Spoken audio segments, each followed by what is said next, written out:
Hello everyone, मैं Naseem Ansari sir आप सबका स्वागत करता हूं। ये देखिए, आप लोग का एंट्रेंस एग्ज़ाम जो बीएड का जो एंट्रेंस एग्ज़ाम है वो 20 अप्रैल 2025 में होगा। 15 फरवरी से 15 मार्च तक आप लोग को ऑनलाइन फॉर्म फिलअप करना है। इसके बाद 20 अप्रैल को आप लोग का एंट्रेंस एग्ज़ाम होगा, जेसीबी बोर्ड की तरफ से लिया जाएगा।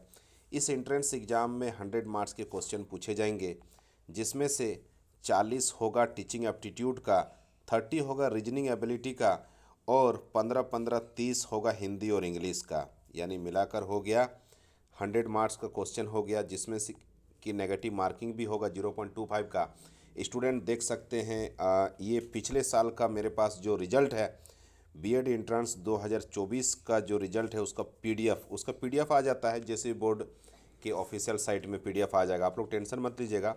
जो भी रिजल्ट आएगा, या फर्स्ट राउंड का काउंसलिंग का रिजल्ट आएगा, सेकंड राउंड का आएगा, किस स्टूडेंट को कौन सा कॉलेज मिला है, अलॉटमेंट लेटर, सब कुछ मैं आप लोग को, जो भी पीडीएफ आता जाएगा मैं आप लोग को उसका पीडीएफ, मैं हमारा जो टेलीग्राम ग्रुप है मैं उसमें भेजते ही रहूँगा।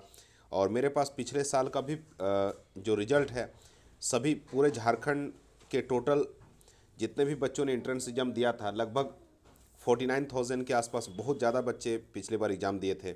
जबकि 2022-23 में लगभग देखा जाए तो 40,000 से कम बच्चों ने एग्ज़ाम दिया था, 40,000 से कम बच्चों ने एग्ज़ाम दिया था। लेकिन 2024 में काफ़ी मतलब कि इसमें रुझान देखने को मिला है।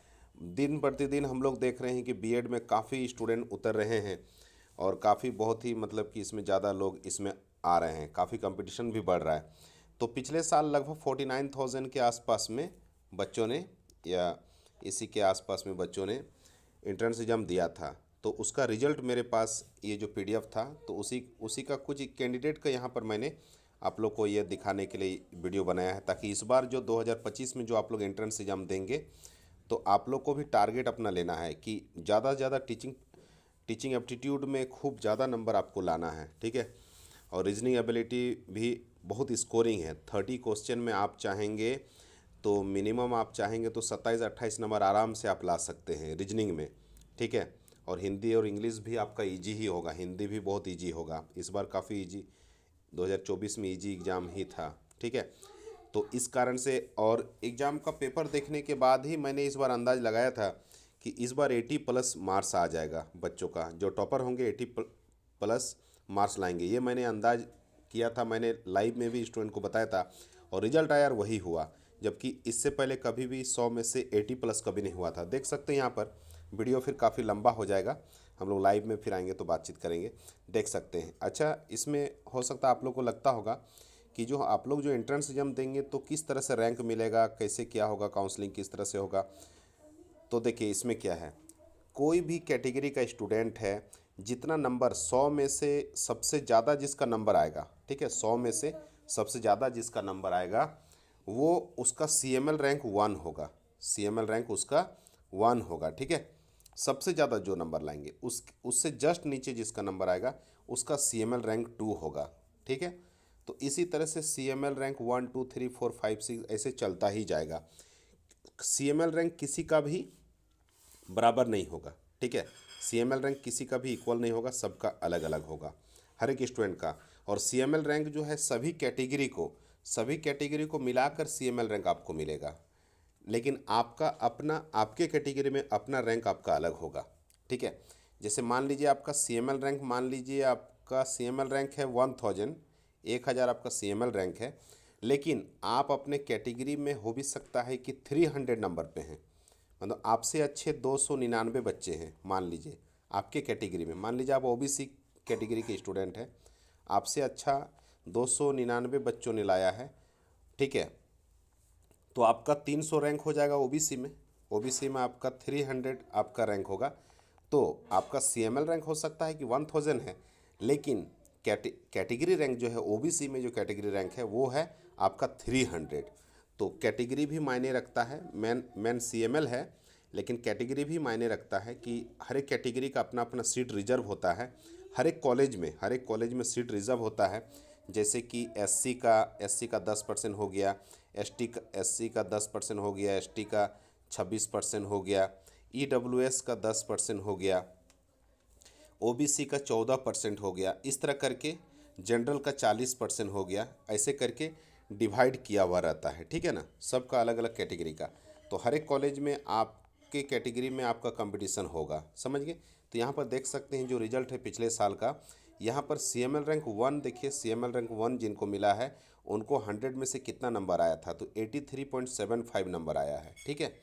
इसके बाद जो सेकंड टॉपर है पूरे झारखंड का, CML रैंक 2 जिनका है, वो उनका मार्क्स कितना है, तो उनका भी वही मार्क्स है जो CML रैंक 1 का है। CML रैंक 1 और 2 दोनों का सेम ही नंबर है। अब यहाँ पर हम लोग देखेंगे कि दोनों का सेम नंबर है, तो फिर एक को CML रैंक 1 क्यों मिला, एक को 2 क्यों मिला। तो देखिए, एक का जनरल है, जो जनरल कैटेगरी के स्टूडेंट हैं उसका 83.75 है, लेकिन OBC का BC2 का कैटेगरी का एक स्टूडेंट है 83.75, तो यहाँ पर OBC को प्रेफरेंस मिलेगा, ठीक है, यहाँ पर OBC को। फिर SC ST रहेंगे तो उससे अच्छा फिर उनका होगा, तो इस तरह करके रहेगा, ठीक है ना। अच्छा, यहाँ पर देख सकते हैं कि जो CML रैंक जिसका 1 है उसका कैटेगरी रैंक भी 1 है, और यहाँ पर देखिए CML रैंक जिसका 7 है, CML रैंक जिसका 7 आया है उसका कैटेगरी रैंक कितना है, उसका 3 है।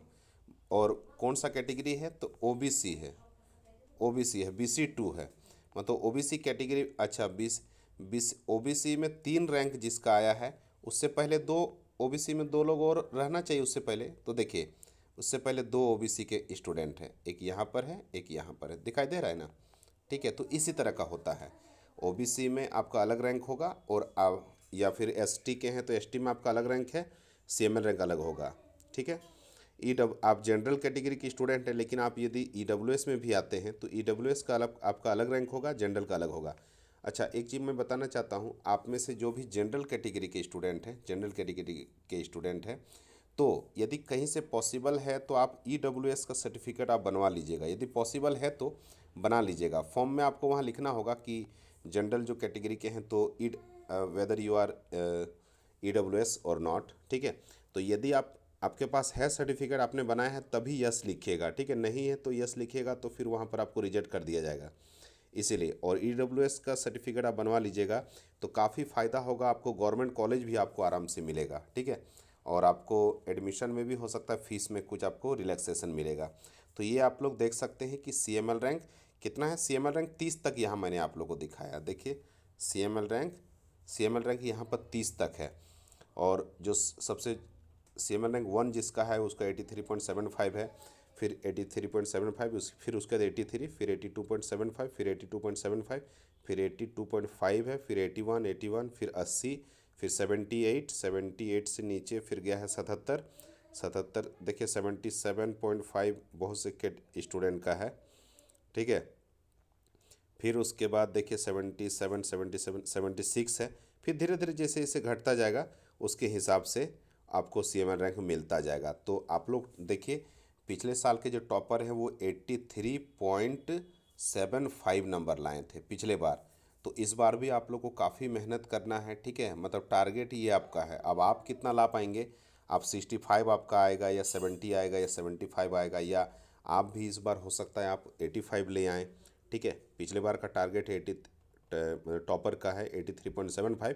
तो पूरे झारखंड में जितने भी स्टूडेंट हैं, जो अदर स्टेट के भी हैं, जो आप लोग एग्ज़ाम दीजिएगा अभी जेसी बोर्ड की तरफ से जो 20 अप्रैल को जो एग्ज़ाम होने वाला है एंट्रेंस एग्ज़ाम, तो इस एग्ज़ाम के लिए ऑल द बेस्ट। मैं दुआ करता हूँ कि इस बार आप लोग पिछले साल के भी रिकॉर्ड को आप लोग तोड़े, खूब जी जान से आप मेहनत कीजिए, टीचिंग एप्टीट्यूड का ज़्यादा से ज़्यादा पढ़ाई कीजिए।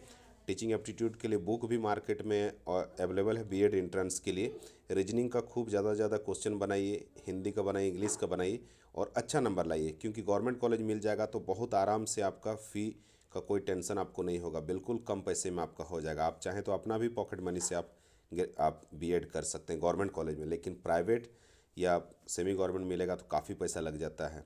खास करके प्राइवेट कॉलेज यदि आपको मिला, रैंक यदि अच्छा आप नहीं मार्क्स आया तो बहुत दिक्कत हो जाएगा, बहुत स्ट्रगल होगा। खैर, आप लोग टेंशन नहीं लीजिएगा, मैं लगातार आप लोगों के कंसल्ट में रहूँगा, और रेगुलर मैं लाइव आता ही रहूँगा। इसी तरह का और जो भी मतलब आप लोग का फ़ायदा के लिए जो वीडियो होगा मैं रेगुलर बनाते ही रहूँगा। आप लोग कमेंट कीजिएगा, हम लोग हमेशा कंसल्ट में रहेंगे, ठीक है। फिर thank you everyone, God bless you.